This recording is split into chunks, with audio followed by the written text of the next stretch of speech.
memleketin evladı olan, Sayın Abdullah Öcalan'ın memleketi olan Urfa'dan İmralı'ya, Başkan Apo'ya selam olsun diyoruz.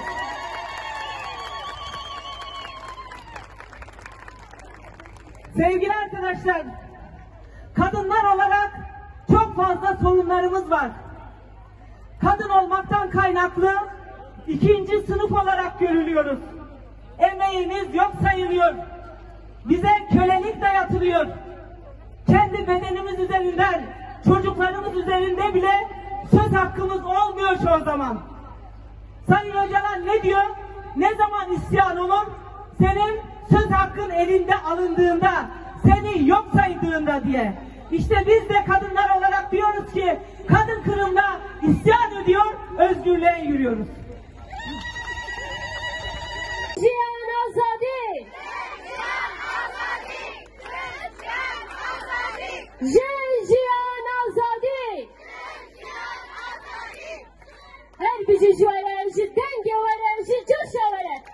Dünyanın her yerinde aynı şekilde erkek egemen kapitalist sistemin baskı rejimiyle karşı karşıyayız. Kadınlar olarak var olabilmek için, kadın kimliğinin özgür olması için büyük mücadeleler verdik, bedeller verdik, vermeye devam ediyoruz. Sevgili arkadaşlar, şunu biliyoruz ki politik alanda kazanmadan hiçbir alanda kazanmak mümkün değil.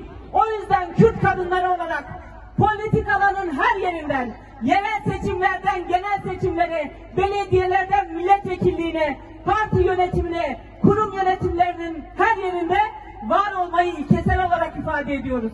İşte bu örgütlü mücadelemiz, karar ve uygulama mekanizmalarında yer almamız bizi Dünya Kadın Hareketi açısından önemli bir noktaya getirdi. Eğer bugün dünyanın her yerinde Kürt kadınları konuşuyorsa işte bu mücadele sayesindedir, bu emek sayesindedir.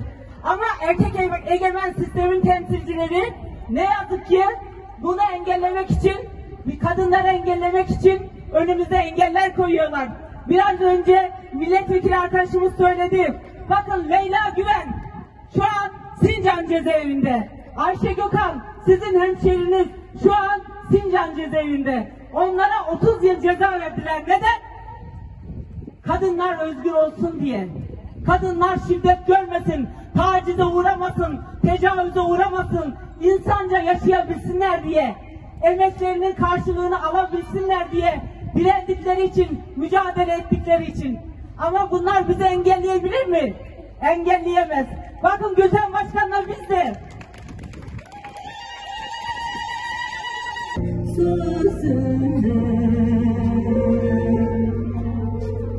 Ahmed Bey,